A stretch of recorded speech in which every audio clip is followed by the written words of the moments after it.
We might, or I might play.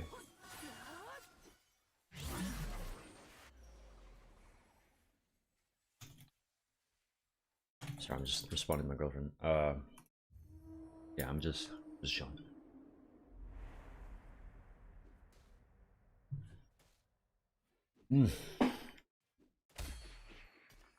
I worked hard on my last.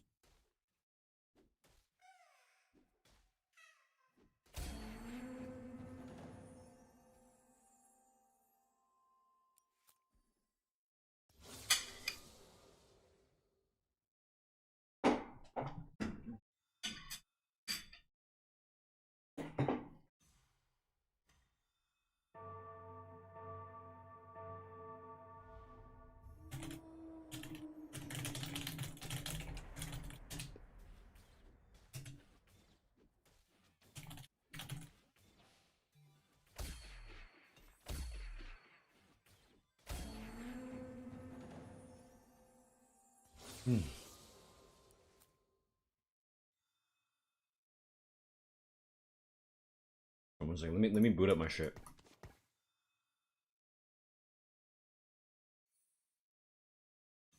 What's up, YouTube and Twitch? You strapped down? What's up, Brian? Going? Hello, hello, A. Just A. Oh, dude. I should probably just chill on the YouTube streaming until Arena. I think the YouTubers only enjoy Arena. And it's funny, the Twitch people only enjoy solo queue. Alright, normally I go buried treasures. Reaver.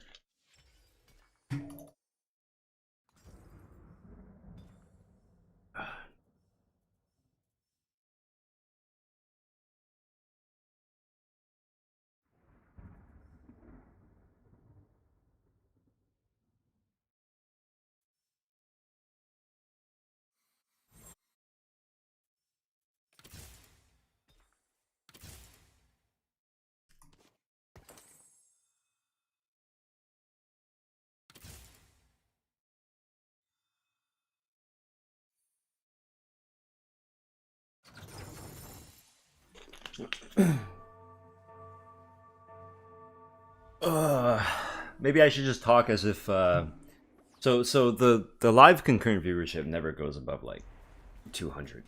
So that one I need to be realistic on. But at least the people who are gonna watch the live streams because they wanna like have someone to listen to. I guess I should just talk as if they're there. So let's just do that. Let's just talk as if they're there. I'm thinking about changing to WSD binds. Is really worth trying. If you have to ask me that question, it's probably not worth it. You know what I mean? It requires a certain amount of open-mindedness to actually like do well on these things. Well, it doesn't require it, but it helps a lot to be open-minded. So if you're not, just don't even bother, right? Leave it to the others. Let's try it.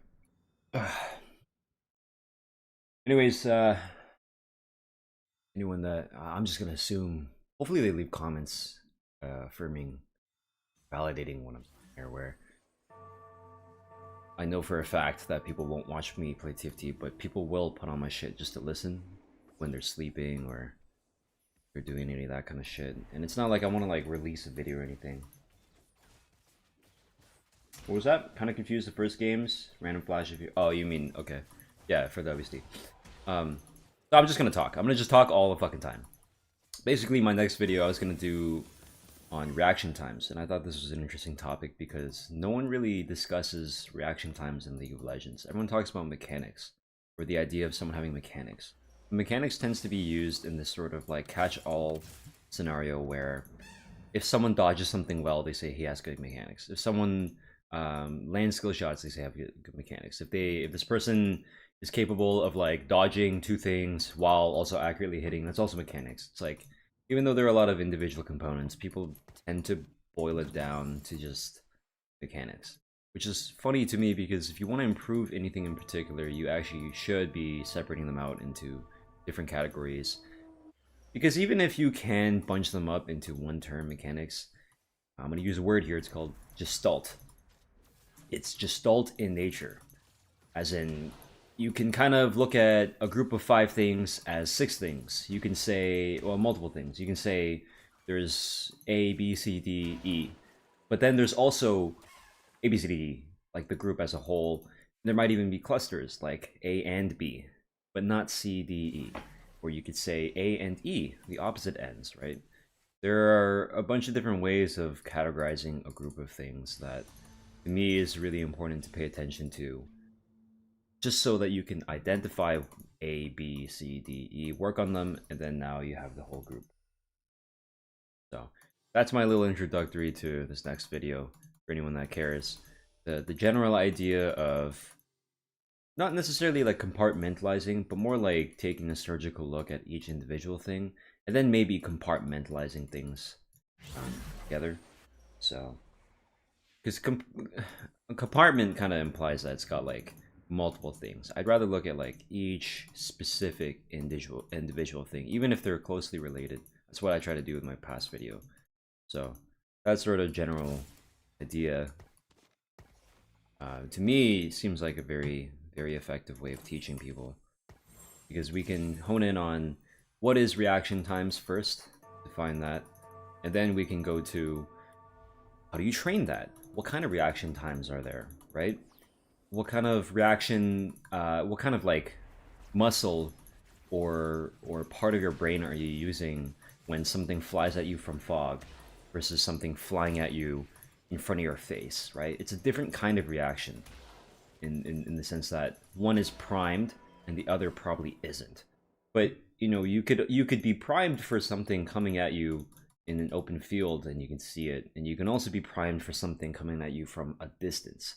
Now, functionally, you're going to have a different reaction time because fog literally makes it so that you can't see it in time, right? Or at the same time, the moment it leaves like your opponent's hands. But there's like 2 parts to that, right? If you're primed, there's like a minus 50 milliseconds. Let's just say for a random number, it shaves off 50 seconds on reaction times, versus not primed, as in you're not expecting it. So if a skill shot coming at you in an open field gave you 300 milliseconds, skill shot coming at you from fog might give you 200 milliseconds, and then you minus the 50 from there. So you can clearly see that the reason as to why something might be faster isn't necessarily whether or not you're paying attention, but paying attention can actually play a factor in how fast you react. So if anyone's confused about that, the general idea is we don't know if something is happening because of A or B or A and B. That's why we focus on A first, and then B, and then A and B.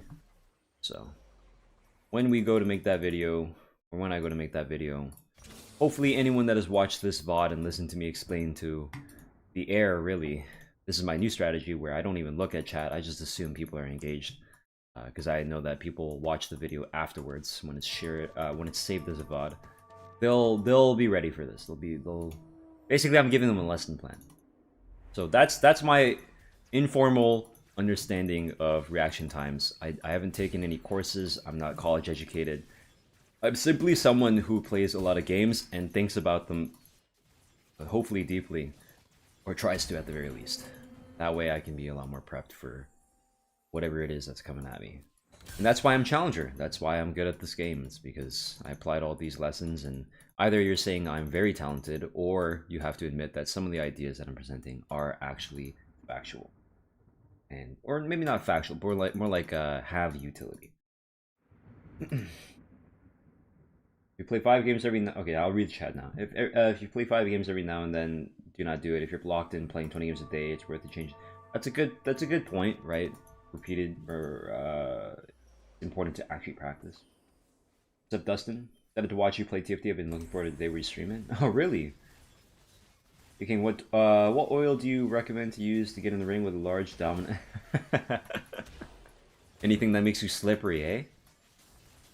Big hands? Okay, large man, probably big hands.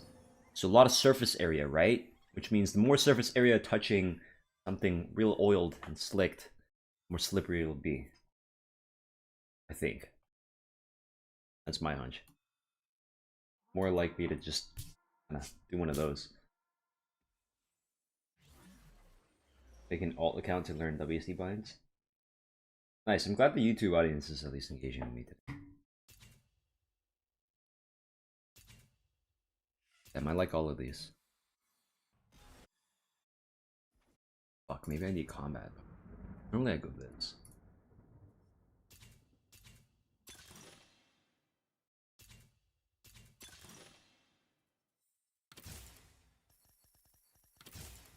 Which get Richard.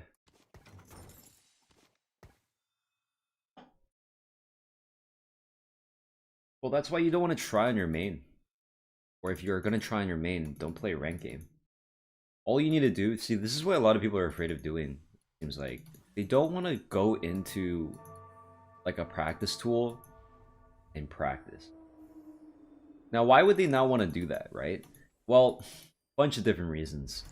Some people might feel bored in practice tool. And it might be a bit of a reach, but here's my understanding of it. Not only would people be bored in a practice tool, but people tend to think highly of themselves and their own skills. One example I can cite for this is if you were to ask two people to do a task, and you ask them how much or what percentage of that task they were responsible for, you would hope that the answer lines up to about 100%, as in one side says I did 70, and the other side says I did 30. But in reality, what happens is like the number adds up to like 130, 140, because most people overestimate just how much they did, and I think that stems from how much they think they can do. So what this means is, in League of Legends, you might think of yourself as an intelligent person, someone who's adaptable, who's flexible. You change your binds and you immediately assume, I'm going to be able to get used to this. Which is funny because what comes out of their mouth is, it's going to be hard to learn this. But that's what they say, but their brain, for some reason, makes the assumption that they can actually learn by just going in. It's either that, it's either an ego thing, or it's an ignorance thing. Now, I'd rather ascribe ignorance to this action because, and I'll describe that first. They're ignorant in the sense that they don't realize just how hard it actually would be, even though they say out loud, this is going to be hard, right? They understand verbally, or at least they demonstrate verbally, that they know it's going to be hard. I have years of muscle memory to unlearn. Ooh, I feel like I'll make mistakes. But then they just go into game for some reason. Just willy-nilly. It's like, are you serious? Because if you understand that idea, and you fucking bitch, dude, this bitch. If you still opt to just go into game, you're simply saying either one, you have too big of an ego to go practice first, or two, you're ignorant of just how hard it is. So I find it funny that a lot of people run into this exact problem, and they always tell me, man, hard. It's like, yeah, dude, I always like, oh, perfect, wow, first game in, we get it. I always tell people, dude, you're bad at games. What makes you think you're gonna be anywhere close to good at this game? Go into practice tool. I tell people all the time, just go into practice tool. That's all you need to do. You sit there and you practice until you get it. Oh, I threw away that. Oops, whatever, we'll go with this. That's a really, really funny thing that happens in this world where people are it's a deadly combination. You can't be too lazy to practice and think you're good at something right away. Because that combination of quirks or personality traits leads to people constantly feeding, and not even like practicing properly. You have to be able to humble yourself and like practice on a wooden dummy before you go do it on a person. In the real world, it's super easily applicable, but when it comes to games, I think people get too bored. They're too ignorant, so they just like send it. It's super funny for me to witness. Because if I ever want to learn a skill, I take 3 seconds to go into practice tool and test it out. I get that into my muscle memory. I'm very, very flexible now. I'm okay with saying this. I know how it comes off. I'm okay with saying this because everything I just mentioned, I in particular, I'm aware of it in myself. That's why I practice to get better at that. I can pick up a new character way faster than anyone else. One, because I play a lot of games for a living. It's my job. It's my skill that my repertoire that I've developed. Kind of like if you're an artist, you're good at drawing, right? And two, I'm very conscious of these skills, as in I pay attention to them and iterate from game to game. When I make a mistake, I'm like, okay, I made a mistake, I need to correct that, and then I go immediately to correct that. While you might just play a game and you go, oh, I lost, right? You might not care. And three, I actually practice this in real life too. If I need to learn a new skill in real life, or a new word, or a new concept, I do that repetition. I'm a lifelong learner. I'm a nerd like that. Can I guarantee that everyone's going to be like that? Absolutely not, dude. Most of you guys just play because you're addicted or you're bored. I play because, again, it's my living. I'm not saying I'm better than you as a person. I'm saying I'm better than you at a game, right? And in particular, I'm better than you at playing games and learning them. So that's why I'm fully confident in telling you, you can fuck off. I can play one game and I'll learn it. You need to play 5. So that's the thing. Hey, Flix. Thanks, bro. Oh, I forgot to level up. I can pre-level here, though. Hello, ouch, I hurt. Variety day? Yeah. Sorry for the late response. For anyone coming in, the reason why I'm talking so much is because I get very, very low viewership on my streams nowadays because people got burnt out of solo queue, and the YouTube audience only cares about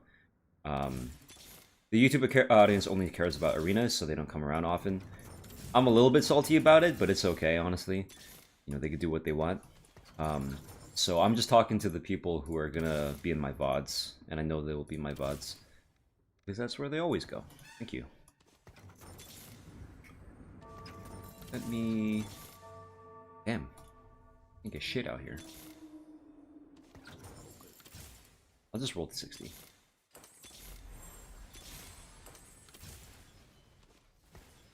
You make money from YouTube and Twitch stuff?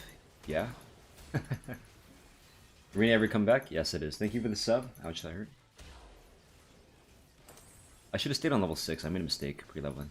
Too busy talking. Might stem from school. A lot study and goes. A lot don't study and go straight into trial and error until it sticks. Fair. At what point do you stop practicing? I'm always practicing. Play some Overwatch. You want to see some Overwatch?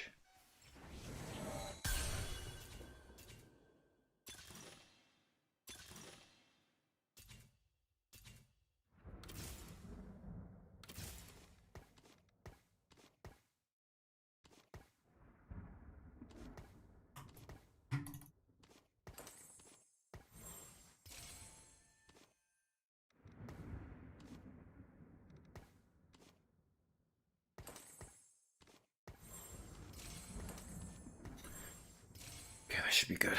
I need a fucking... What's his face? I need a... You know the most important things for a League player to do if he wants to become better and climb? Pay attention to your games. Everything you do, pay attention to.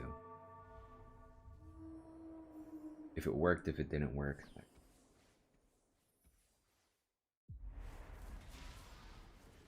There are scholarly articles written on League of Legends competencies. King Nid might be right up your alley.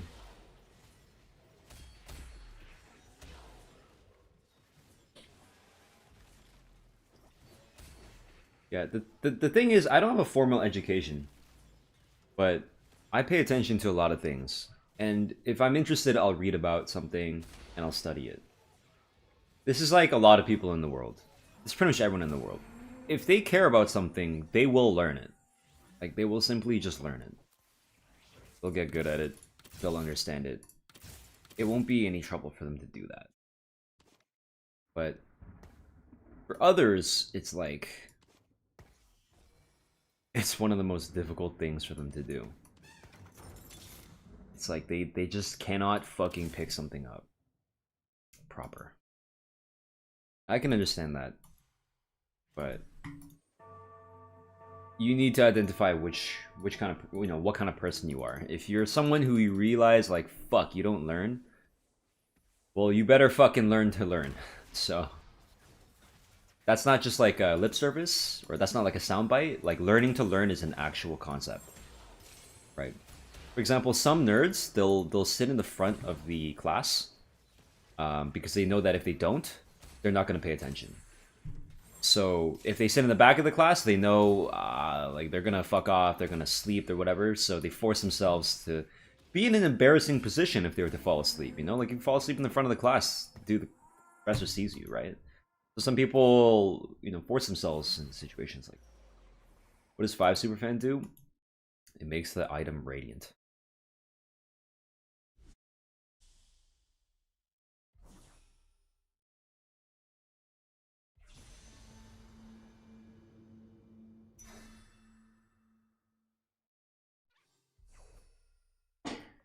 Being like hyper aware of what kind of person you are help you a lot kind of situations. A ridiculous amount. More than you'd think. And the first step to doing that is being humble. What I mean by that is just like the earlier example of people thinking that they're good enough to just full send it, you have to be able to sit there and be like, okay, I'm definitely not going to be able to full send this shit. So at the very least, I'm going to put in a little bit of effort beforehand and try. Let's do it like this. Drop the Mosher, but I get KDA. I think that's worth. Yeah, a lot of people are not actually good at doing that.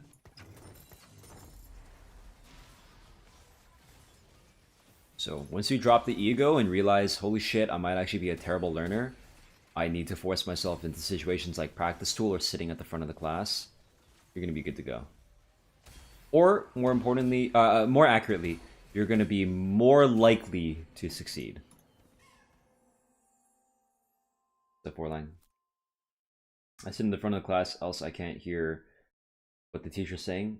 That's a perfect example, actually. You recognize something that's not necessarily like an ego thing, but more like a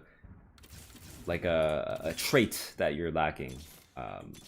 Maybe you're not capable of hearing shit at all, right? That's not your fault, you know. But you recognize that you have maybe I want to call it a defect. That's kind of mean. Not a defect, but like you have a problem and you solve it. What are we talking about? Learning. Something that I feel like a lot of people need to hear, actually.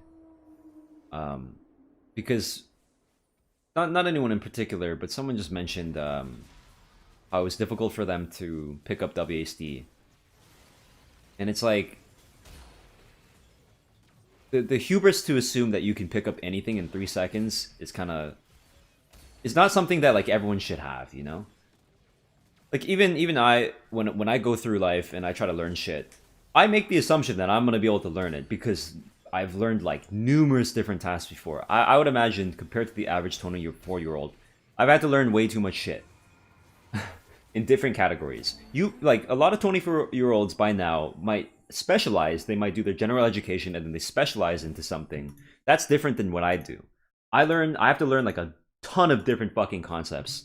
Not just for like League of Legends, but also streaming and content creation and like the short form shit. And also my job, right? My game design job. So I have to learn a ton of different concepts, all pretty closely intertwined. Yes, I love that phrase. But it seems like most people specialize. For example, if you ever talk to like an engineer, that guy might be a fucking genius when it comes to like, you know, anything related to there are different kinds of engineering, right? But anything related to their job, but maybe outside of that, they're not going to be so useful.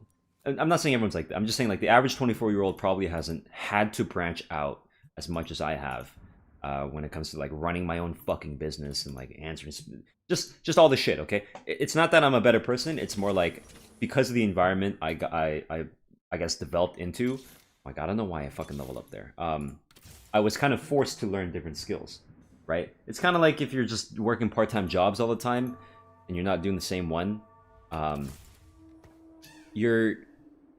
You might not be specialized at anything in particular, but you've developed a bunch of different skills as a result.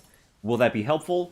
That's a different conversation. But the point still stands that like you having to adapt to different work environments and different skills, whether it's like cleaning dishes or like working as a receptionist, shit like that, even simple shit like that, that makes you a better learner, right? So even for me, I feel like I'm a better learner than most, and I feel like I've proven that to myself. Still, despite that, I always sit there and go, I'm probably gonna be shit at this. So I need to skip right to what do I need to do to make sure I'm not shit at this. Okay, I need to fucking full send my items because I'm being retarded.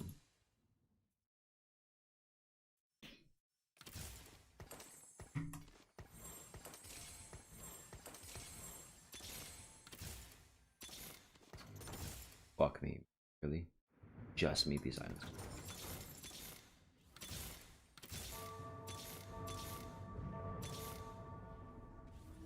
I'm probably not gonna play this guy.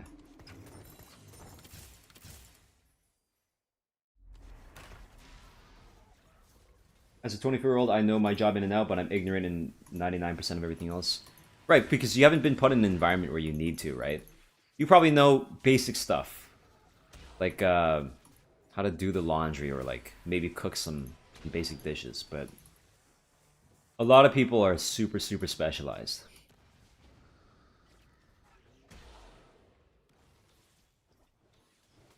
In terms of categories, I'm highly specialized when it comes to, like, the gaming category. But in the gaming category, I'm a monster.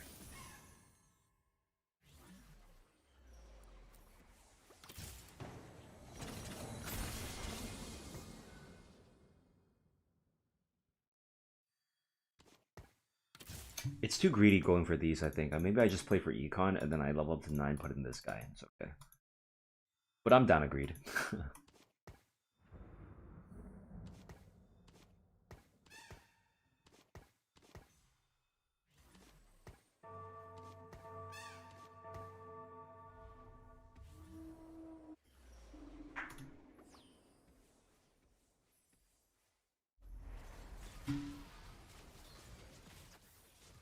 I should have magnetic and put it on the poppy.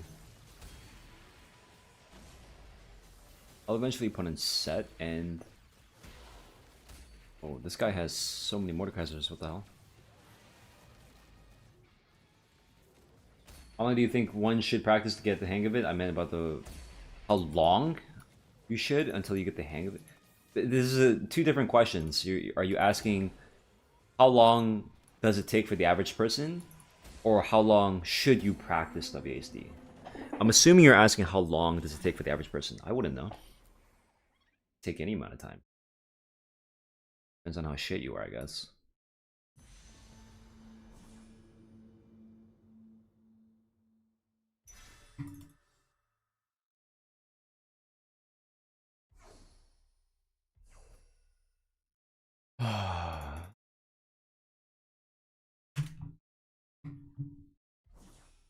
As long as his pals take a snapshot.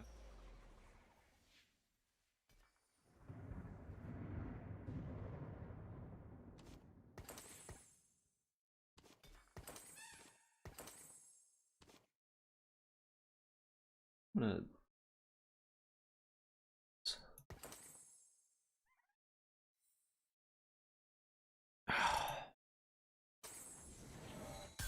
fucking... oh, they're all so fucking strong. Okay. You mentioned Twitch was making big changes right as we were pushing for YouTube, so are we still gonna push for the swap? Nah. Nah, I'm adapting here.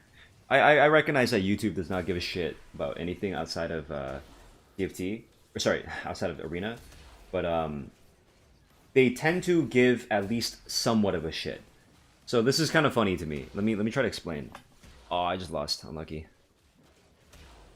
That's too tanky, bro. What the fuck? YouTube's baseline level of shit that they give about me is higher than Twitch's baseline level of shit. As in, Twitch people will leave the moment they don't see something they don't like, but the YouTube people tend to be a little bit more engaged in conversation, and so they're willing to watch me through and through. Not that like everyone on Twitch leaves. It's just like Twitch seems to very clearly be biased towards solo queue, and they want to see solo queue, and YouTube wants to see Arena, probably solo queue less so, but at the very least, they're down to stick around for a conversation. That's how it goes. So in terms of variety, it's better to do YouTube. In terms of like max viewership, it's better to do Arena on YouTube. And in terms of the average, just getting an average amount and just like playing League, Twitch. So, guessing you've heard of Palworld? Any intention of streaming it? We could. Sure, I don't even know how this game works. Yeah, you probably don't care, right? But as long as it's an interesting enough conversation, I'm sure people are fine, right? Oh. Alright, I wanted to go learn Cassante. So let's go play some League. Oh.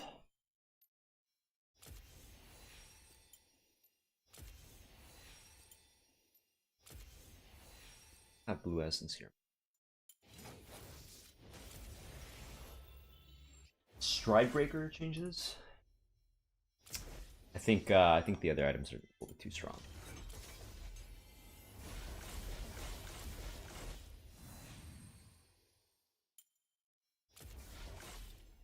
Any theories you got as to why YouTube/Twitch difference? I swear I just told you. Oh, I mean, maybe I didn't explain in full, but basically, the YouTube audience is familiar with me through my videos, right? The Twitch audience is familiar with me insofar as they watch my streams, because no one goes to Twitch to watch the VODs. Not always, okay? Not according to my numbers.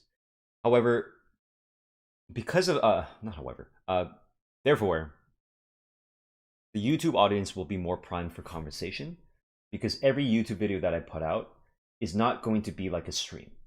It's not a stream. Typically has like dead air, dead space. That's like the term in like radio. If you don't say anything on the radio for even like a second, the viewer might sit there and go, "What's going on? Like where's the sound?" Right? Now on a stream, you know, we're humans. We can't always talk the entire time. So sometimes, like, I'll give you an example. I'm not gonna talk for like the next 5 seconds. I have to mute my mic. 1 second.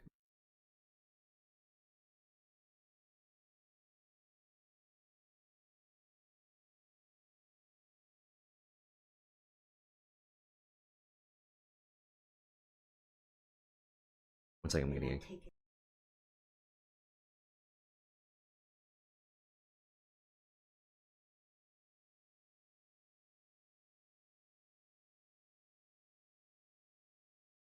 I would say I actually have to be right back. That's pretty good timing.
Sorry, that's actually really funny. Right when I mentioned that, my mom came downstairs because she needed help with the robot, the like the Roomba, whatever. It's not a Roomba. It's like a it's a kind of Roomba or something. Anyways, yeah, dead air. It's my Twitch stream is a lot more used to sitting still. I mean, even just now, right? Like people are gonna leave if I just don't even exist here. They're not gonna sit here and wait, right? Unless they don't have anything to do and you know they're not really like actively watching. They're just putting me on in the back. They're probably gonna click off. So that's why I think the YouTube audience acts the way it does, and the Twitch audience acts the way it does. Basically, the Twitch people, a lot of them are going to be watching streams. I would guess, I would wager a guess, because they just want something in the back.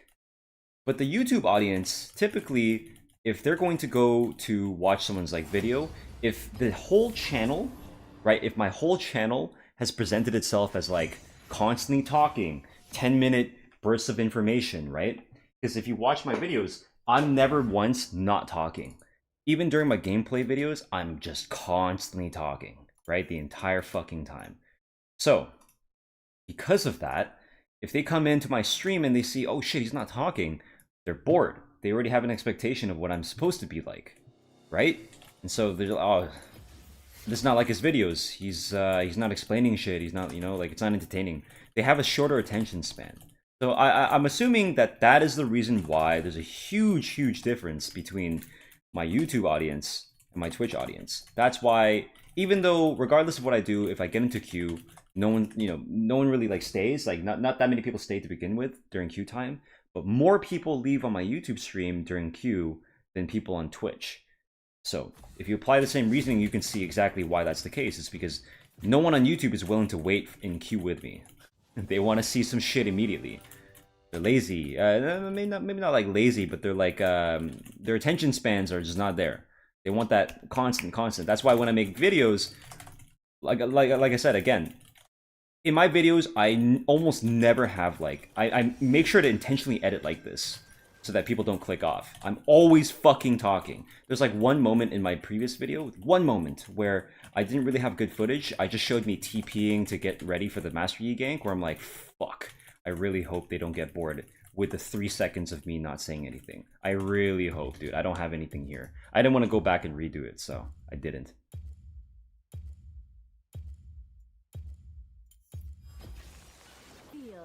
Yeah, exactly. They want condensed content. No, that's exactly what I'm talking about. They want everything to be catered, everything to be like properly edited. They have that expectation. That's my point. So when people come to my YouTube streams, they fucking leave the moment the game ends. It tilts the fuck out of me actually. But that's their life, If you don't want to spend the time watching me, that's fine. It's up to you. But from my point of view, if you had to ask me if I'm bitter, after years and years of streaming, I'm like, dude, I put in so much fucking effort. You can't even just, you know what I mean? Like, this is what you don't want to say to people because they feel like you're entitled. And a lot of people, even if it's like even it's something they can empathize with, they still don't want to hear it. But I'm gonna just say it because I assume that most people are well adjusted and they're not gonna be like salty at me, right? The general idea is, you know what? If people just sat there and they just like gave me their view regardless, it would be okay. It would be proper. They could just sit there, mute the tab, or just like, lower the volume. You could lower it in your volume mixer. It just gives me a free view. It pads my numbers. It's good for sponsors. It helps me, right? And it might not even be too inconvenient for you. So that's what I typically ask out of people. It's like, dude, if you're just gonna leave, like, that's fine. You got your own shit to do. I'm not entitled to your view. You can go. That's fine. However, at the very least, right, help me out here. So I always try to tell people like this. What's up, Tabrioni?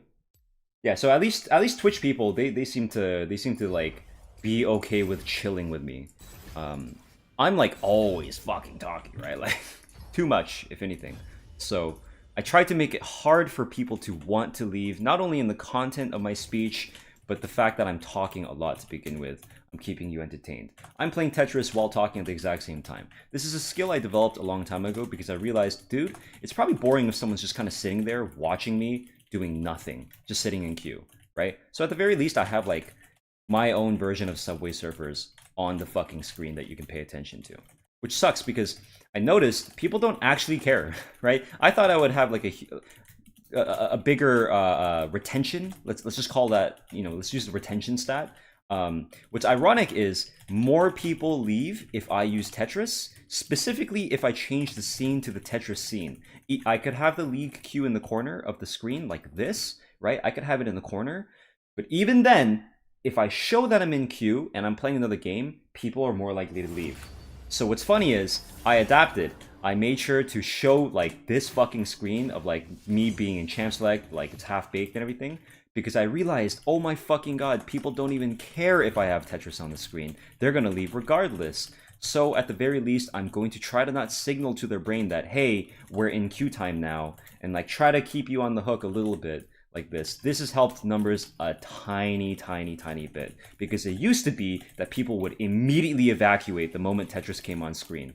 So I don't use that scene anymore. I don't like using it. It makes me fucking mad as shit because people don't. When I used to stream in like 2010s, right? Like not 2020, 2021. When I used to stream in the 2010s, way back, people used to stay all the time, but now they don't. So I have to adapt to maybe it's COVID. Maybe like COVID infected people's attention spans. They can't fucking stay for shit. So it makes me very bitter knowing that the whole media landscape shifted to short form content, quick bursts of things all the time. Tilts me so bad, but I try to accommodate it now. What's up, Verona? Thank you. Welcome back. Happy Saturday. You're enjoying. Have you seen the movie Ghost to the Down? No. Got me still watching, so you're right. I was like, I don't think he's playing League right now. League, but now I realize it's in your background. Yeah, a lot of people don't actually look at that. It's funny. My issue is I watch several streams and it's hard to balance it. Cold turkey is important. Just like, if you have bad habits like that, just don't do them.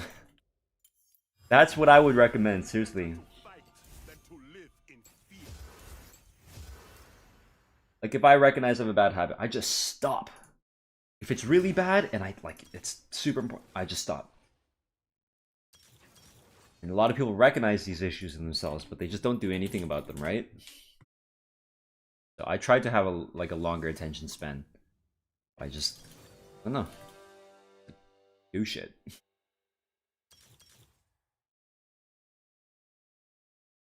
Do different shit.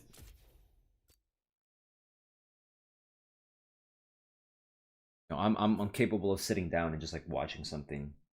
I gotta eat food, sure, but like if I don't want to watch it, I'll just watch. I don't have to like play something at all times. Sometimes I used to have to like play raid. Oh, I did my summons on wrong buttons. And like Tetris and have a video going.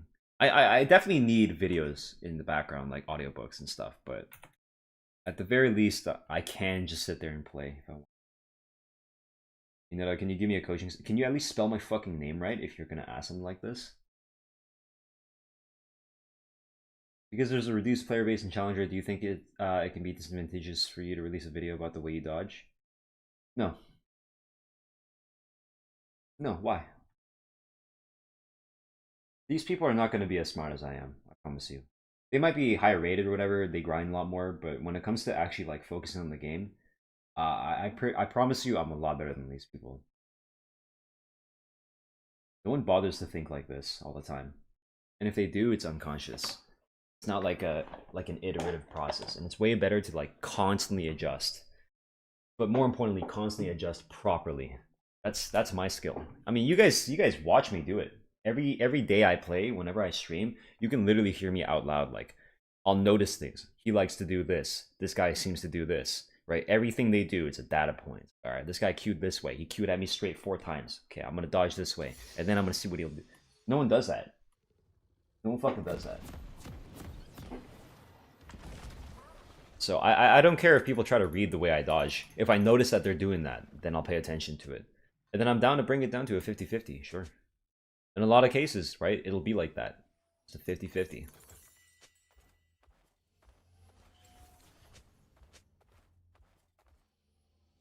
This is actually a really interesting topic. The more skilled a group of people get when they're playing against each other, let's say 10 people are like bronze, right?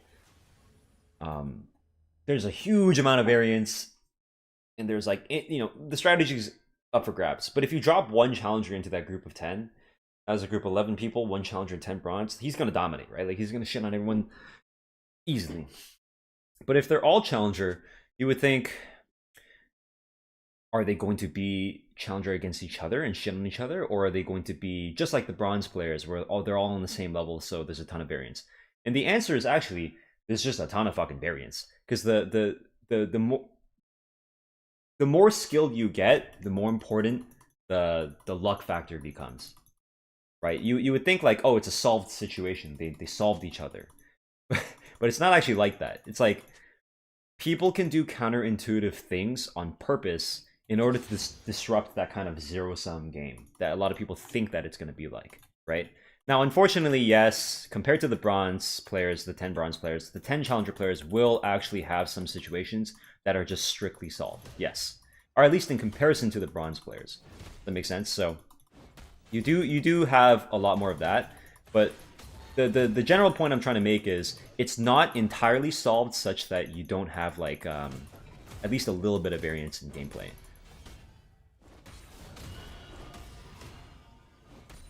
So that's why against good players, you think, oh, like he always does this, he always does that.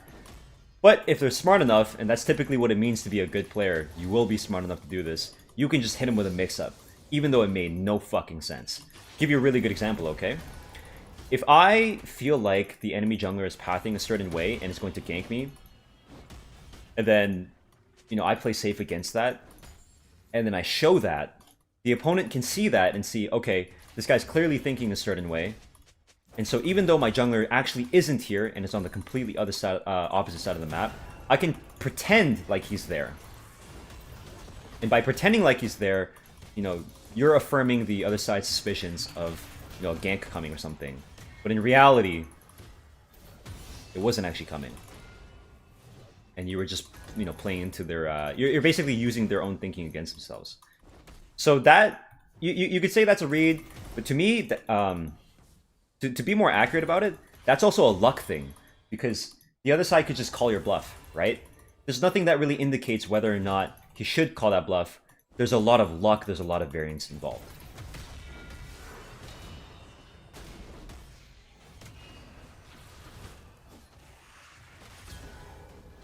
I'm not the most educated on this topic, but hopefully you understand the idea of how, like, when there's a ton of order like that, a lot of, when there's like 10 good players in a lobby and they're all, equally aware and they're all very mechanically proficient, the more important being able to take a guess is.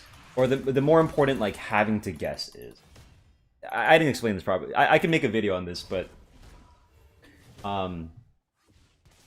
to give you a good example, or hopefully a good example, if you play rock, paper, scissors 100 times and you get 100 data points, you could say you're the equivalent of a challenger player now, at least against your opponent, because you observed their habits, right? You just observed their habits for 100 games.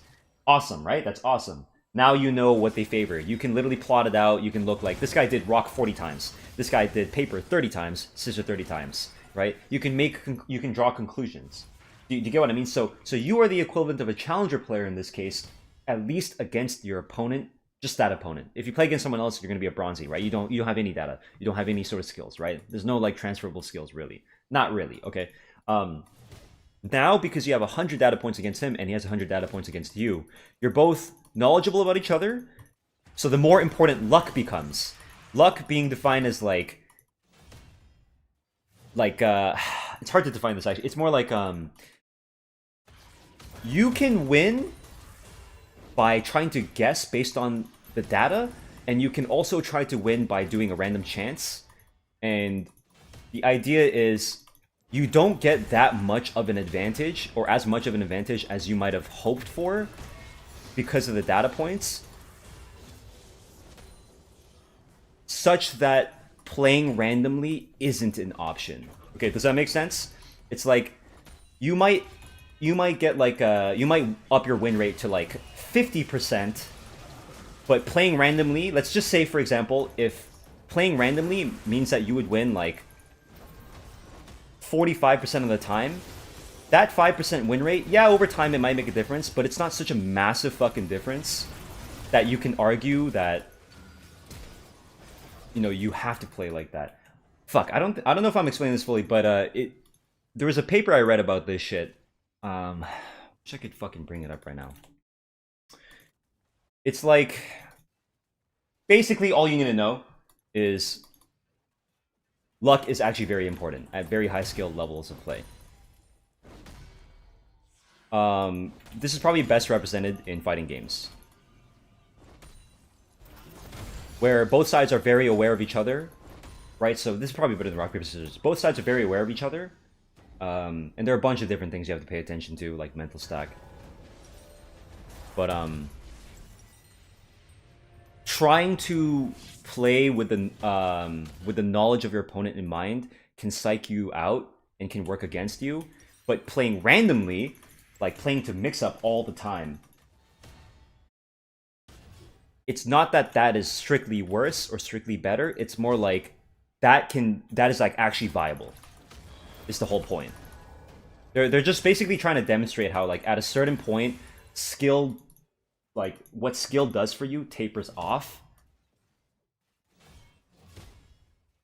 So there's like a limit to like just how good you can get at some shit before luck kind of overtakes it. So this is my whole explanation as to why, even if someone knows how I play, it doesn't matter, because I'm fully aware of this concept, and I will literally, I'm not even kidding you, I will literally just play randomly. Right? Not like full random, like more like an iPod shuffle random, as in, okay, I threw this ability twice in the same direction. Maybe I'll do it again. Maybe I won't. We'll see, right? Like, I'm not gonna try to bother thinking like, oh, this guy's gonna think I'm gonna do it 3 times in a row. I'm just gonna randomly do it. If I win, I win. If I lose, I lose. That kind of shit. Does that make sense? I hope this makes sense. It's a pretty interesting topic. Are you gonna show the link to the article? Yeah, I can. I had to study this a little bit. It's a video actually.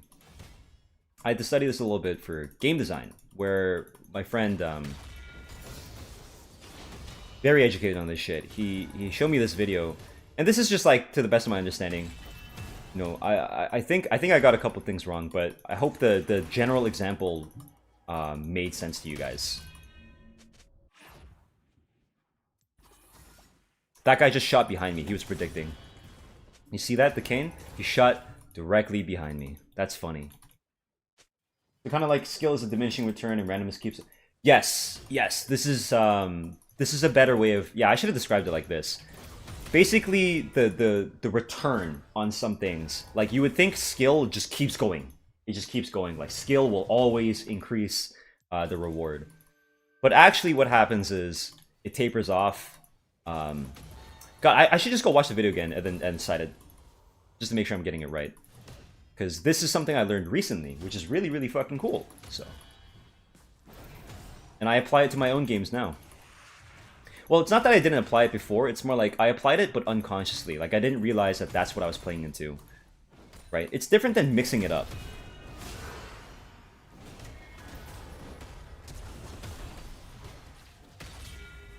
I should have just ulted him, huh? Yeah, I should have just ulted him.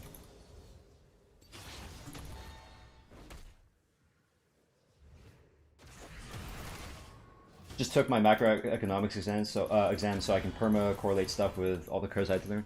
Right, that's good. Good. On the Steelers, you would frequently do things none of the game plan. Think that.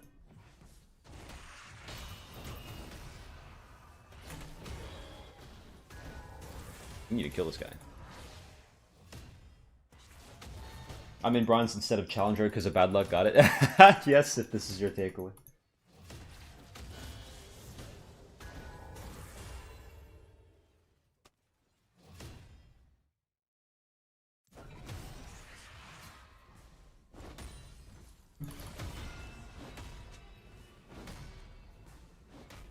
Wow.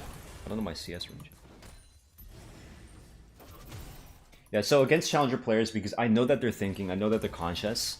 My advantage against them is I understand this concept, so I will literally just play randomly. Because you could argue, okay, they're gonna be playing on this layer, they're gonna be playing on that layer, they're gonna dodge straight, whatever, because this, that. It doesn't fucking matter to me. I will just throw it randomly. It's all luck. It's all luck from there, dude. You get what I mean? It wasn't a targeted guess at all. It was literally I chose out of a hat. Now, against like lower skilled players, but they're still high elo.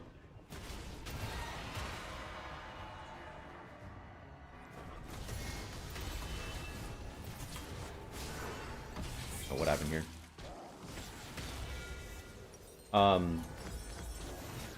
So example, this is actually a really good example. This is like a master tier player probably, right? I'm on like a D3 account. Against lower skilled players, but they're still like high skilled relative to you guys. These guys are not good enough for me to respect them and play like purely random. It's ironic, isn't it? Because I have to think more against these players than against challenger players. Against challenger players, I don't have to think as much because I know that they're going to be thinking a ton, and it doesn't help me to try to anticipate what they're doing beyond very obvious cases, okay? So against these players, when they have patterns, I'm going to assume that they're not actually conscious and they will just play to those patterns all the time. That's why it's important for me as a skillful player to pay attention to those patterns, okay? So I'm going to pay attention regardless. It's just against super high skilled players that I know are also paying attention, it doesn't help me as much. Okay, hopefully that's the best way to explain it here for you guys, as like a realistic example. Does that make sense? I think that's like probably the best way for me to describe it. It's like noobs have easy patterns. Skilled players don't. So, if they don't have a discernible pattern, and you could argue that not having a pattern is a pattern in and of itself, but it isn't actually, right? Yes, people play more like an iPod Shuffle than true random, but it takes up a lot of your mental stack to try and like pay attention to all of those details when someone is good enough at mixing it up. It's better to go with simpler patterns and then go with luck from there. Like for example, if I'm expecting them to throw one ability and it's the more impactful one, I'm going to try to like accommodate the other abilities with like an easy pattern, but then I'm going to pay attention to the important one instead.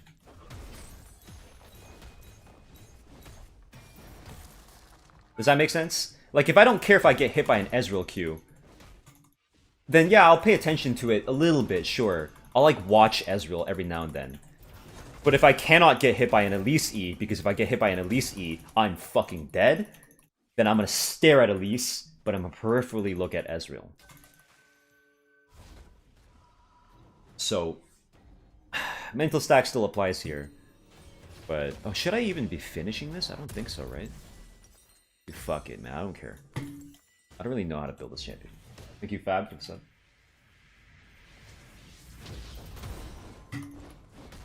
I should definitely read more before talking about this stuff so I can be, like, super accurate.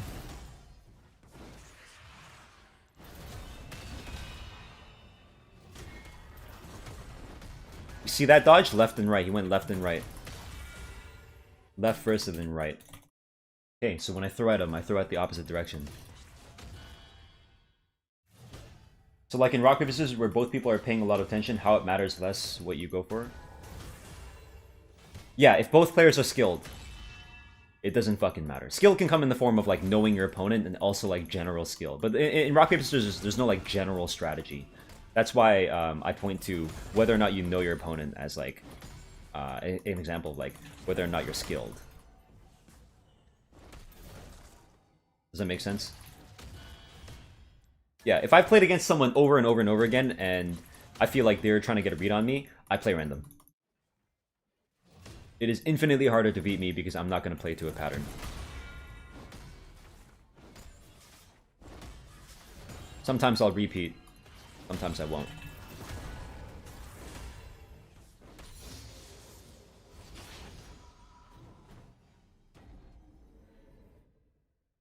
Yeah, because like let's say someone's trying to get a read on me, right?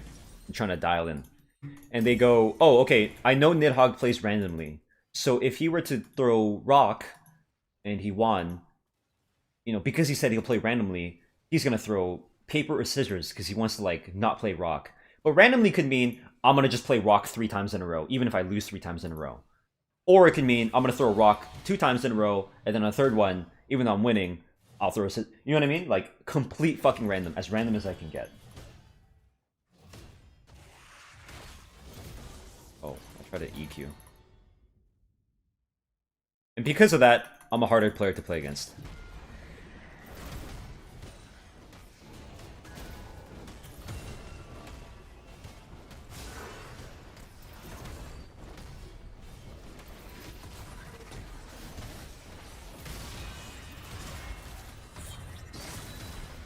No, dude, he fucking missed. But it still didn't matter.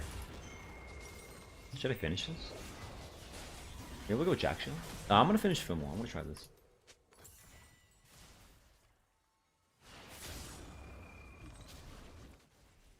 Competitive multiplayer rock paper scissors would honestly be a pretty fun game to watch because it's so hard. You would think that, but if everything I just described comes into play, it would actually just be both players realizing that it doesn't help them as much as they think it would to try to read someone's pattern. So long as the other... If one person plays like that, it makes it so the other person has to play like that.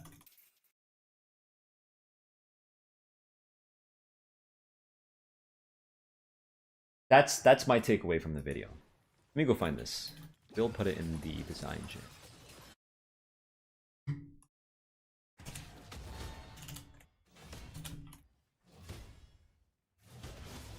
Try to search in keywords here. What's up, Sarcasm?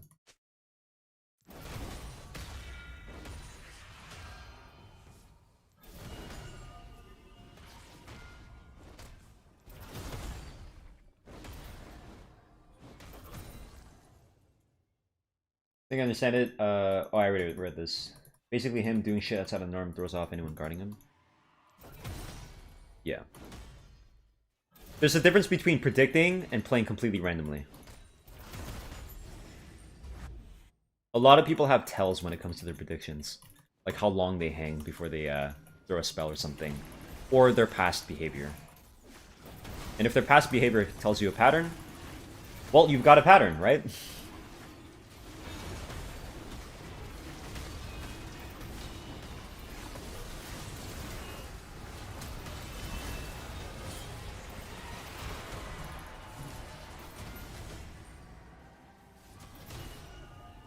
Holy shit, he burnt the fuck out of me.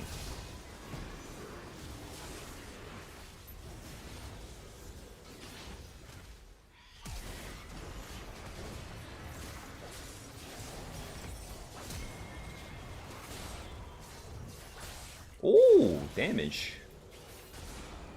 Nice. Okay, so hopefully I'm not talking out of my ass here. I was trying to explain it to best of my understanding while also playing the fucking game. But I think if you just search this shit, I'm trying to find the keywords. If it's an unlisted video, I don't think I can share it because it's like a oh no, there's a bunch of no shit, they're talking about luck in life. Actually, that honestly that's a really good example. How no matter how good of a streamer you are, if you don't get at least somewhat lucky, you're gonna get fucked on. Wait, this is literally documented in like life. Yeah, not just games. You can just search this up.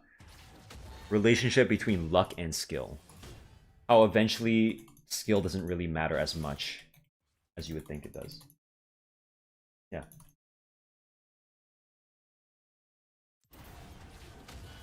I will try to find this video. Is Masters on any region minus the US that much of a low elo? The difference between Challenger and Master is big. Yeah. Yeah, I think it's way too fucking low. It's way too low for the ego that people have. Put it like that.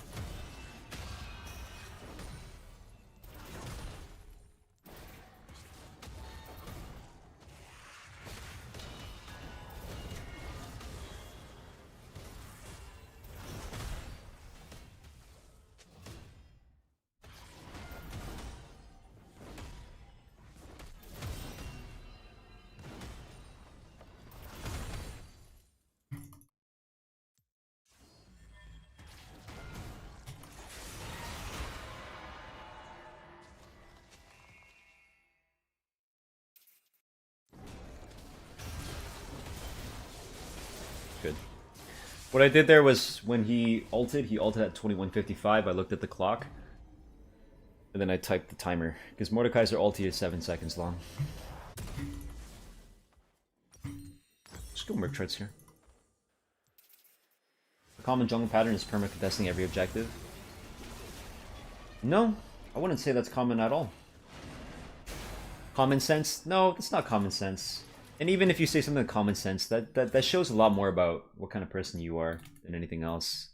It's such a pretentious thing to say, if that's common sense. Because even if it were to be, it's an invalidating thing to say. So don't ever fucking say some shit like that. Notice a lot of streamers have that sprout on their headset now. Really? I only did this because Lavinia wanted me to. I'm not doing this for a trend. She just thought it'd be cute. Because she took up crocheting, and one of the first things she wanted to do was crochet a sprout on my head.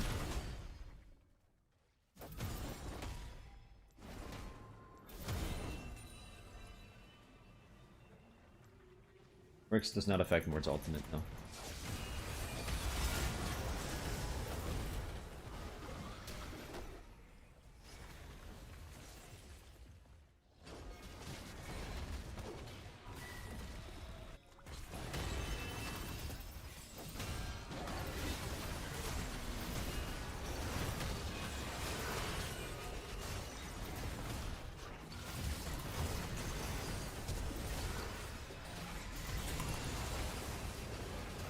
Oh, I died.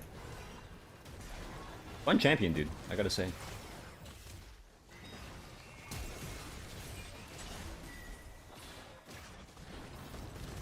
I see.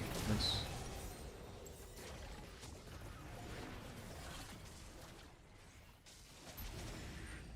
Okay, so you just doubled down. For anyone who competed in anything at high level... Dude, I don't think you heard me.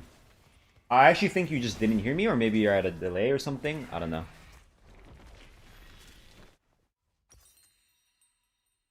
That statement right there shows a lot more about you, bro.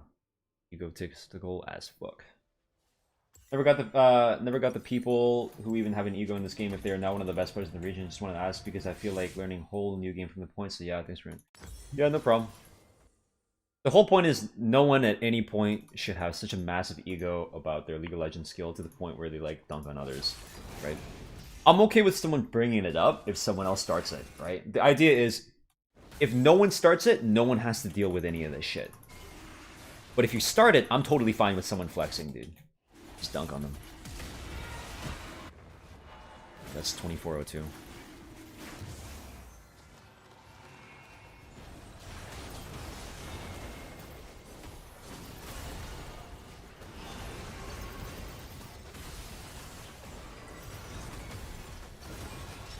Where's my fucking ulti, man?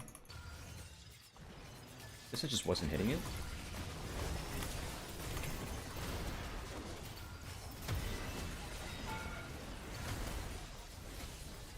I need a tank form. Oopsies. Have you ever reactivated K'Sante R to gain back resistances? I just tried to. Watch your video on WSD. Wish I started playing like that off the rip very smart. Thanks, bro. Hello, Glutton. Jax flashed on you, Lav? Unlucky. How could he? That's why I don't try to start shit unless it's about something I'm passionate about. Yeah. That's why I just think like master tier players should just never fucking chirp ever. Just never open your mouth, dude.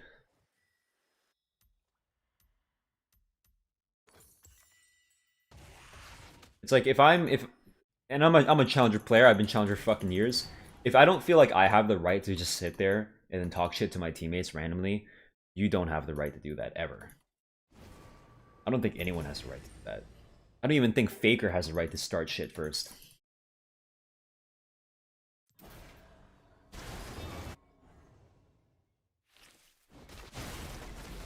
Faker could have the worst teammates in the world and be carrying.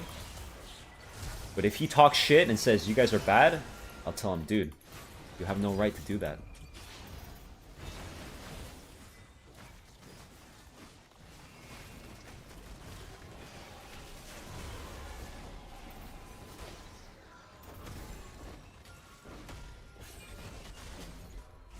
Fighting? Okay, I'll go push.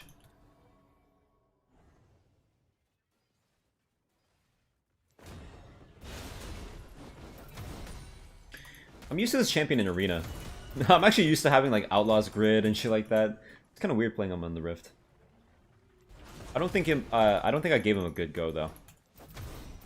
I was too busy talking. Definitely need to get used to the farming. I do because it's funny. Yeah, because you just weren't taught as a kid, right? You didn't have like proper parents that called you out. So you didn't learn that. Like that part of your brain doesn't exist.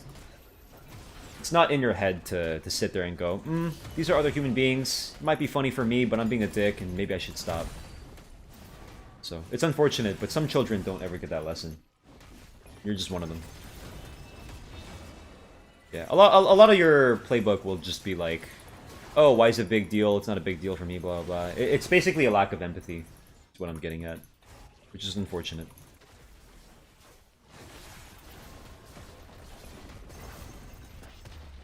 A lot of it is playing it off, too.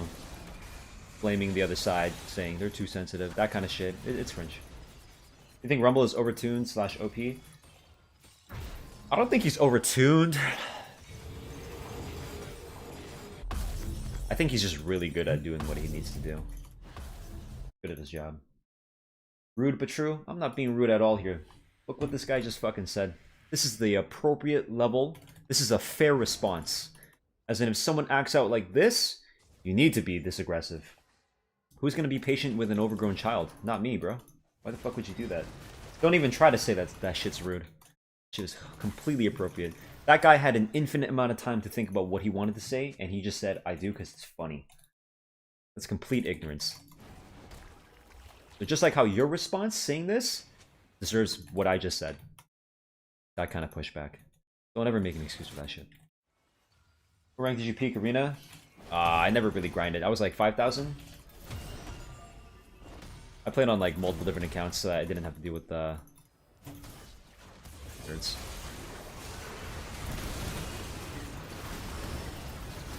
Oh my god. I pushed him into the thing.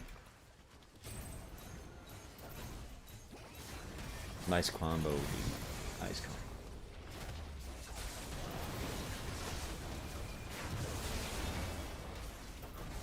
Not worth the energy? Yeah, it's not worth the energy for you.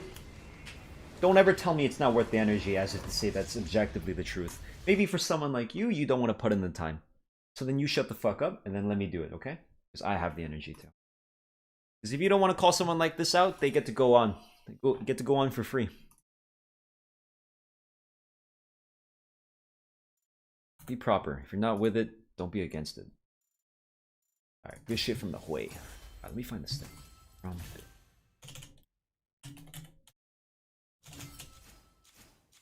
Did we clean this up?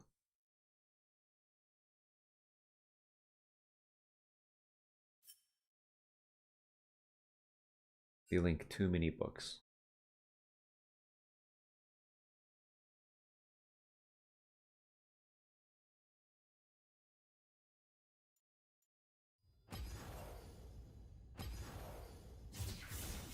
If you're not going to pay attention, don't ask the question what happened. Just go back into the VOD, okay? Sorry, to my Twitch chat, if you're wondering who I'm talking to my YouTube chat. Today the YouTube chat's being... I think Smolder's in a good place? I don't know.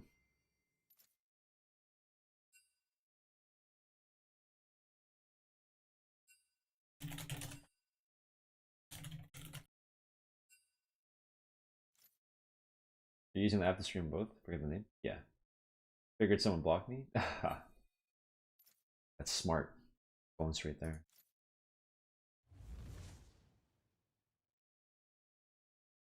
Yeah, you can see the chat now. Here. Let me try to find this one for you. I'm not sure if you linked this in DMs. But the CEO for the company I work for, he is very well read and loves sharing this stuff.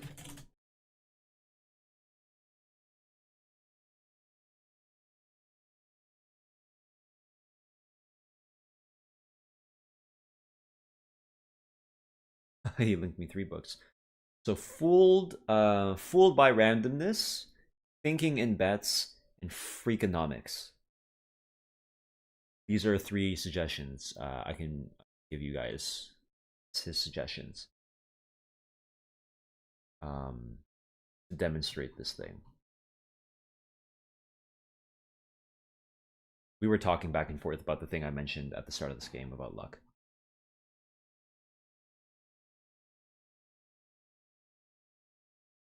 Ah, here it is. Is this an unlisted video though? No, it's not. Okay, it's called The Success Equation Untangling. It's an hour long. So if you have an hour, go watch it. I watched it. I watched it over and over and over again. Try to understand it. Here's what it looks like. This is not a second chat, so sorry, this is not a second monitor, so it's not like I can just link it there. But this is what it's called: The Success Equation: Untangling Skill and Luck by Michael Mauboussin. Super fucking awesome video. I applied this to my game, to playing maybe like a couple months ago, and then I became a lot better at it. Because when I realized, I rarely have to do this, but when I realize someone's paying attention, I do this exact thing. I just go straight into the fuck it. I'm gonna make it chaos. There you go. Wish I was here for the convo. Yeah, it'll be in the VOD, YouTube and Twitch. Meant that it's not worth the energy to start something. Oh, okay, then we'll say that, right?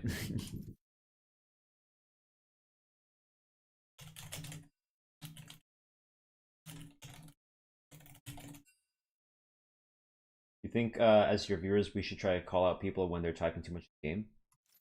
I mean, you can't really talk to them directly, can you? Just don't work against me. That's it. You know what I mean? If I'm calling some stupid shit out and you don't like it because not because you don't agree, but because you just don't want to hear the repetition, click the fuck off. Just leave then. Just leave, right? Some people like to bitch at me and be like, "Oh, I don't want to hear this again." I'm like, "Okay, yeah, you might not want to hear this, but this is a fucking child acting out of turn. I need to put them in place, right?" I'm probably one of the only people that have the opportunity to do this. You think this person will hear this anywhere else? They'll go to Reddit, they'll talk shit. No one's gonna really like call them out. They're gonna be like, "Oh, you're fucking stupid," right? They go to Twitter, same thing. No one's gonna care. They say this out loud. They probably don't. But like if they do, they might not have friends to correct that. They might not have parents. So the way I see it is, I'm not everyone's savior. I'm just someone who's totally willing. The moment I see someone act out of turn and be like, "All right, that's fucking stupid. Don't do that." Maybe I can make a difference. And actually, I'll tell you this. You don't have to believe me when I say this, but over the years, over the course of a couple fucking years, there have been people who come back to me and they say, "Thank you for doing that." They tell me straight up, "You called me out. I got banned. Can I get unbanned? Sorry, I recognize my mistakes now." It makes a difference. Why whenever I do... No, it's not the... No, I'm just explaining it, Siller. I'm not really dealing with anyone. I'm just explaining it.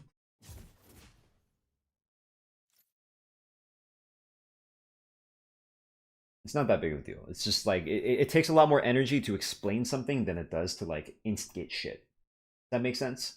Like you can spend one sentence talking shit, and then it'll take like 3 sentences to try to like debunk whatever they're saying, or like, you know, explain to others why it's annoying. You know what I mean? So naturally, you know, people have developed this metagame when it comes to talking shit where they'll talk shit in like 3 words. And then, this is what they'll do. They'll go, "You're mad." Whew, dude.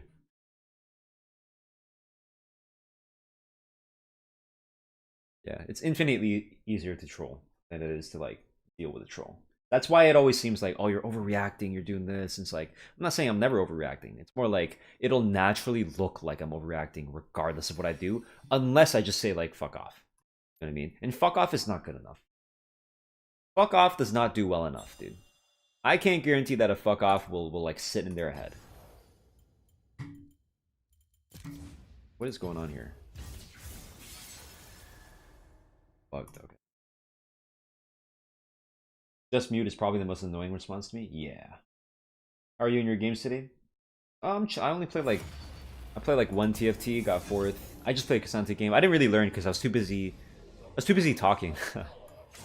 I was too excited to talk about something that I found really cool. I just got carried. You think EU, NA can win Worlds anytime, and is the difference in slow queue that big as in pro play? Okay, I don't think NA can win anytime soon.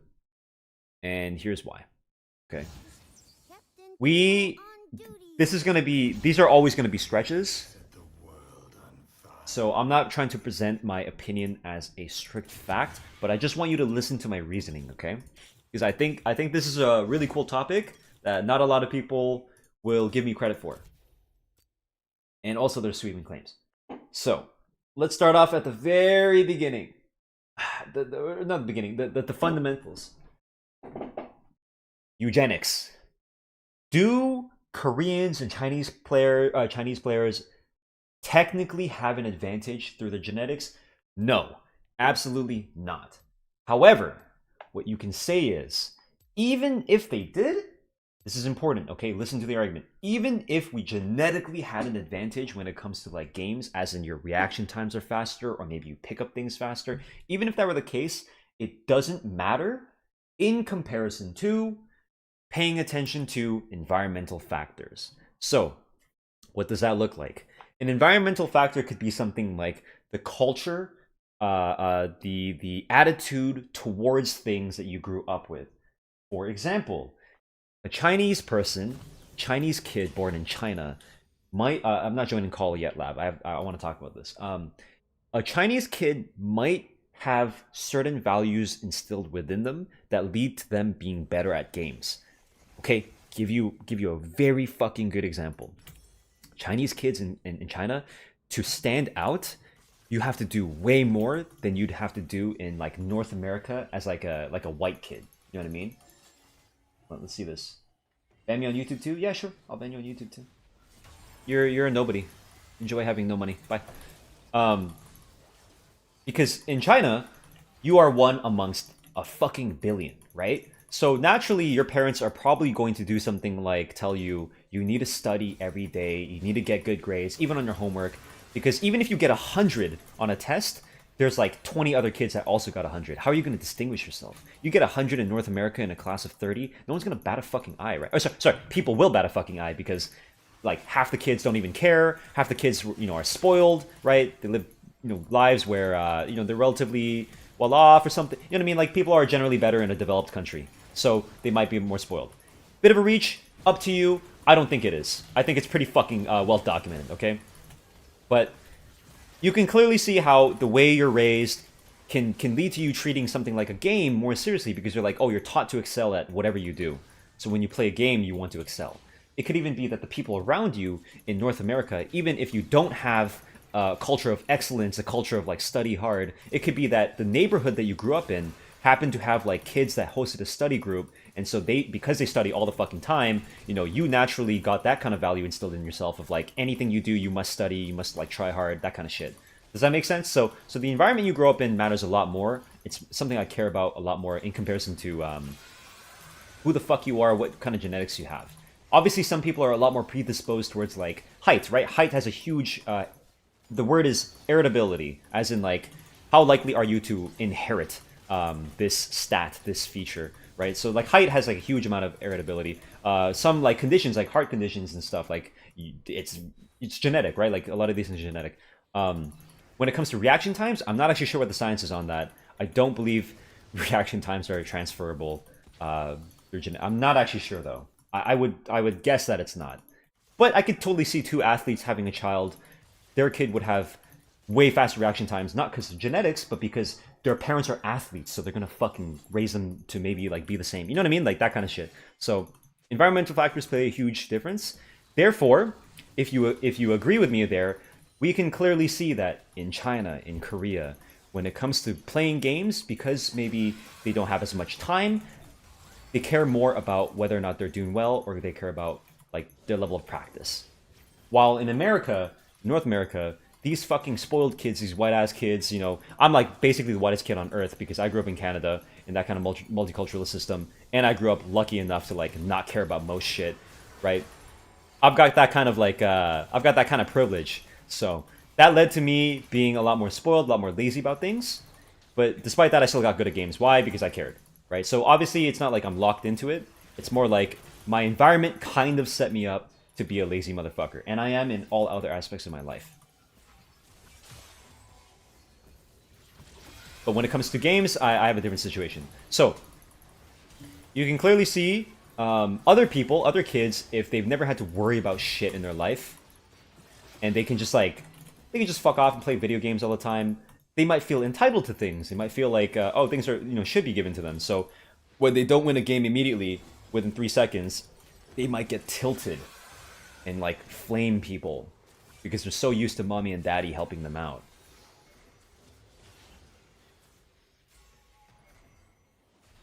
Reaction time is also trainable. Yes, reaction time is trainable. So like hard work matters a lot more than your talent.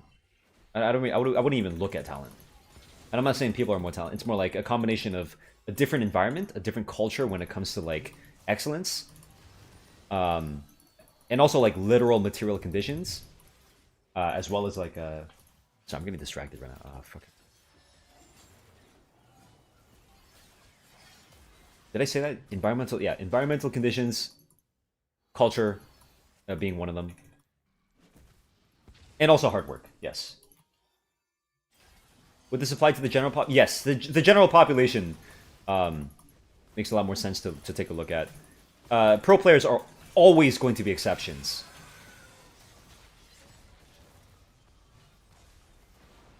And the reason why I say always is because they're at the fucking top. There's like 5 of them. You know what I mean?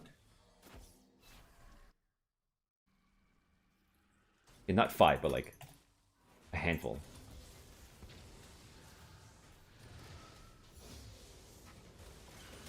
So it's hard to apply like general things to those guys.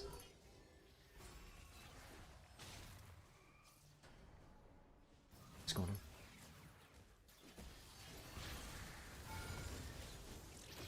Yeah, it's a really interesting topic to me. If you pick apart any, or if you pick out any pro player at random, you can see how like, at least in one way or another, they defy the norms. Like, there are a couple of kids that I know that didn't, they didn't have great material conditions. And because of that, they tried really hard to go pro so that they can succeed, that kind of shit. Like, they just break from the norm. The norm in this case being spoiled kid in NA, doesn't care, entitled.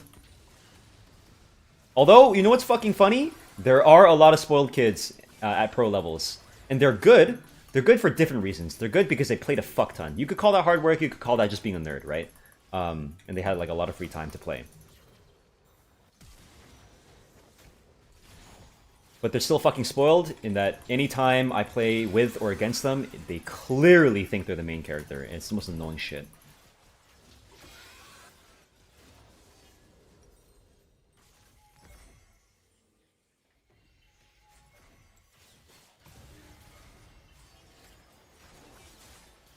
Yeah.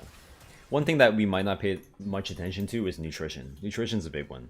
If you literally just get more nutrition as a start, like when you start life, and you can fully develop, it's just so much fucking easier. You can focus a lot more if you're not hungry. Pretty basic thing to think about. Especially when you're not stressed about school and shit like that. This is why we have such a massive problem with egos in the academic sphere. A lot of people flex like 4.0 GPA. I don't give a fuck if you have a 4.0 GPA and you're challenger, dude. You just have a massive ego. That's all you're telling me, man. Anyone that's like reasonable will say that should just be the default. You should just be default smart, default intelligent, and you should be default good at the shit that you do. You have infinite amount of time, right? Like, that's what I'm saying. But for some reason, we flex 4.0 GPA. Why? Because like I said, bro, like I fucking said, in North America, if you get 100, it means something. In China, if you get 100, it doesn't mean shit. I mean, it's still good. It doesn't mean shit. Because everyone else around you is excelling. You're not the only one. That's why I find it funny when I realized that I wasn't the only challenger at a young age. I got challenger when I was like 14 or 15. When I realized I wasn't the only one, a ton of fucking 14-year-old, 15-year-olds, Viper, Revenge, Strompist, Orange, just a couple to name, when I was coming up, because they're the same age as me, I was like, oh shit, I'm not special. And then I realized how bad it was that people thought that I was a prodigy. I'm like, I'm not a prodigy. I just had a lot of time. I had a lot of time to play, bro. I'm a kid in North America. I don't have to care about 8th grade homework. 8th grade homework is so fucking easy, bro. Are you kidding me? 8th grade homework to an 8th grader is like 3 seconds. But 11th grade homework to an 11th grader is harder. Even better, 4th year college homework to a 4th year college student, that's fucking difficult. Try doing that and being challenger. Even then, I would be like, wow, of course you are. You should be intelligent by then. Why you have an ego? Shut up. So, I think this idea of like Asian parents like scoffing at a 95, it's harmful to a kid. It is. You should positively reinforce your kids. It is very harmful. But at the same time, saying good job to someone Just like in Whiplash, right? Saying good job to someone for like an 80, that can also be harmful, right? So when it comes to the Asians, right? 95 no good. You can laugh at it all you want, but as negative as it is, a lot of the times 95, yeah, it's nothing to fucking, you think 95 is good? Fuck you, right? Like, you're dumb. You should get 95. That's default, that's minimum. So, that's the attitude I have towards games now. When I was a kid, I didn't like this shit. Of course, I'm like, what the fuck? Like, I'm doing my best, mom. Like, sorry I can't get 100. She used to lower the standards. She used to say, like, 90s are good, please try to get 90s. And then she said, oh, just 85, just go for 85, it's good. So, I was lucky that my mom was a little bit more tame about it, but a lot of Asians are lucky / unlucky in the sense that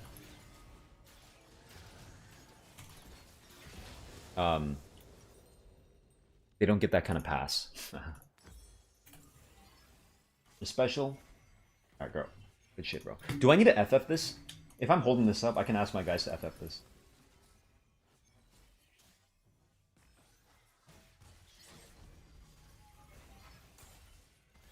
Yeah, I totally forgot I had scrims today, so I gotta hop off stream.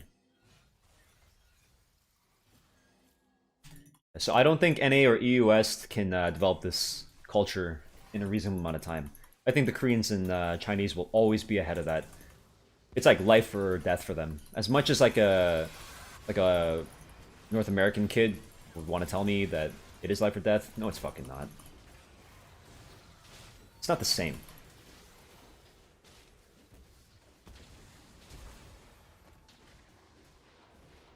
Damn, okay.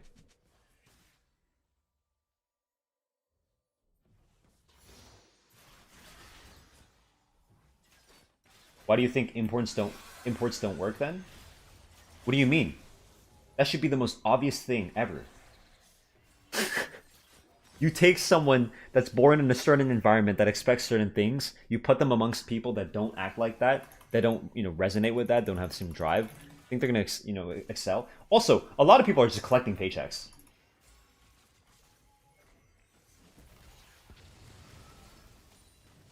You have to be on the same page, dude. When you have homogeneity amongst people, it's so much easier to connect. I'll give you a really good example. Language barrier. This is one of the easiest dimensions across which you can measure like a clear and marked difference in performance as to whether or not based on whether or not you have it. Okay, so like if you all speak the same language fluently, hopefully, you're already at an advantage. I'll give you an even better example, probably more realistic for you guys to imagine. In League of Legends, we don't have voice chat, but if we did, realistically what would happen, I would guess, is 3 people would join, 2 people would never want to.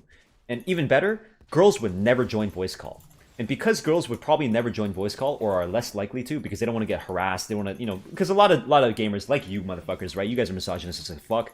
They're not going to want to deal with that, so your team is automatically at a disadvantage. Why? Because you don't have someone in voice call. They can't hear you. That reaction time, it's not there, right? Sound travels a lot fucking faster here. I'm busy right now. You just leave it there. The camera's on. Just leave it right there. Just hold on, wait. Just I have someone in the room.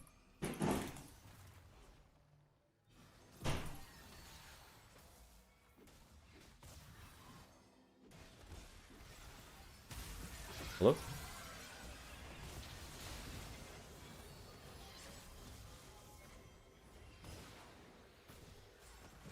Just 1 second, guys.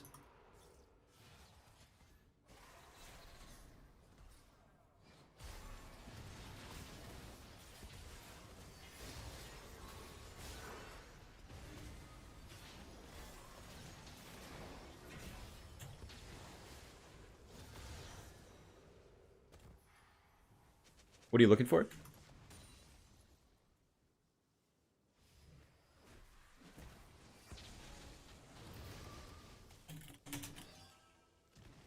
Alright, 1 second.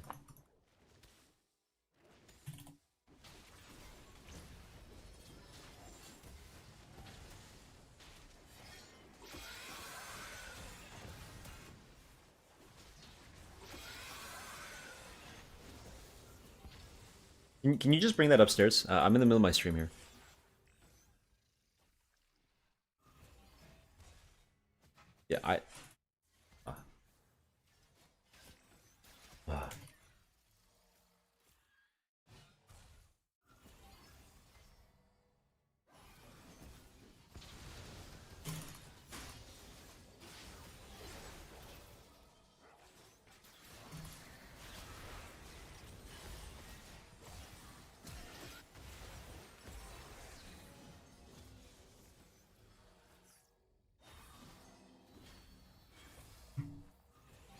Sure. You can just bring it up if you want.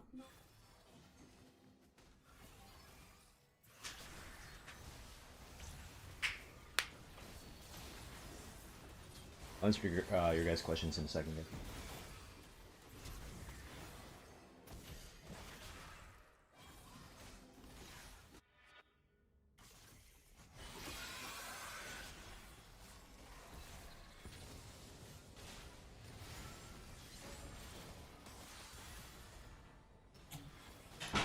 Okay, alright. Sorry. It's getting fucking ganked. What was I talking about? Someone refresh my memory. Oh yeah, voice chat. That's a super easy example to show how like the difference in your team's skill or your team's gameplay will vary based on something like that. Factors like homogeneity, like language, that kind of shit.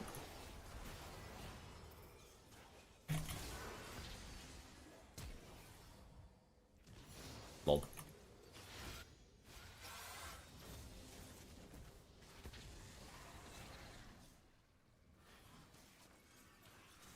So if you're all... Oh. If you're all familiar with each other's culture, right? And, you know, because of that, you're more likely to be friends. Something like that. I'm not saying that it's guaranteed that, like... I'll just give you an example. I'm Chinese Korean, right? So if I know that someone else is Korean or Chinese or whatever, you know, I'll be like, I don't speak the language, but I'll be like, oh, dude, you probably like know the same foods or something, right? Like, yo, wanna go get some like kalbi or something, or like, want some budae? Yeah, I'm feeling it today, right? Like that kind of shit.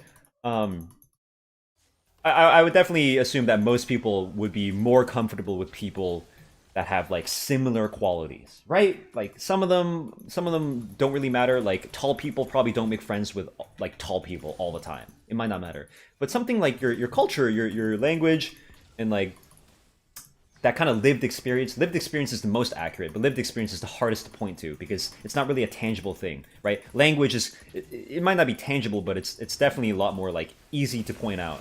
You get what I mean? So these sorts of things can contribute to whether or not a team will mesh and do well. So imports automatically start at a disadvantage, assuming like one side could be open-minded, as long as like one side is open-minded, it's good. But even then, it's kind of shit because if the other side's not open-minded and not receptive, you know, doesn't want to make friends with the other side, like that can really work against you. Okay, so we've heard these stories all the time, especially with Piglet. Do you guys remember Piglet from way back then? I'm sure he tried to be open-minded, but like it just made it tough. Like his experience was tough.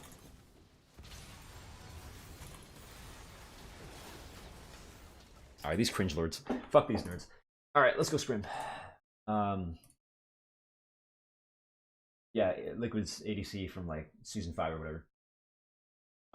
Okay, so to answer really quickly before I go, the reason why I think that the CS teams don't work as well because they don't care. There's a huge culture around like RTS, like StarCraft, and like League of Legends in Korea, and like a little bit less so in China.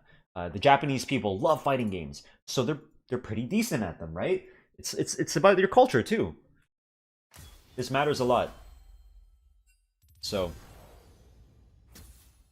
why do they suck at CS:GO? I don't fucking know. Maybe they don't care as much, so they don't have as much competition, right? That's the thing.